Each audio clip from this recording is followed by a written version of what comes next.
ইয়াত কেইটামান excellent bottom style বা আমি তলত যিটো পিন্ধো কুৰ্তি বা শ্বাৰ্টৰ লগত আমি তলত যিটো পেণ্ট হিচাপে পিন্ধো আজি মই সেইটো কথা আপোনালোকৰ লগত পাতিম সেইটো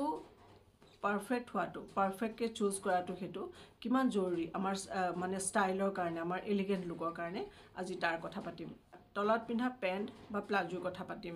যিটো আপোনাৰ পাৰ্চনেলিটি বহুত বেছি এনহেন্স কৰি দিব বা ক'ব পাৰে জিলিকাই তুলিব 1 নম্বৰ প্লাজো পেণ্ট গ্ৰেচফুল আৰু ছুপাৰ কমফৰ্টেবল প্লাজো পেণ্টৰ ফ্ল'য়ি ডিজাইন সকলো বডি শ্বেপৰ লগত খুব ভাল দেখি এইটো অকল আৰামদায়কো নহয় গৰমৰ দিনত আপোনাক ঠাণ্ডা ফিল এটাও দিব কুৰ্তি লং টপ শ্বাৰ্ট জেকেট এইবোৰৰ লগত প্লাজো পেণ্ট ট্ৰাই কৰিব পাৰে ভাল দেখিব ষ্ট্ৰেট ফিটিং ট্ৰাউজাৰ এলিগেণ্ট আৰু ক্লাছী লাগে আপোনাক যদি ফৰ্মেল লুক এটা লাগে তেন্তে ষ্ট্ৰেট ফিট ট্ৰাউজাৰ বেষ্ট হয়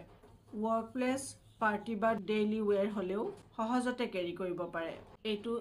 শ্বাৰ্ট ব্লাউজ এথনিক কুৰ্তি এইকেইটাৰ লগত পিন্ধিব পাৰে বৰ ভাল দেখায়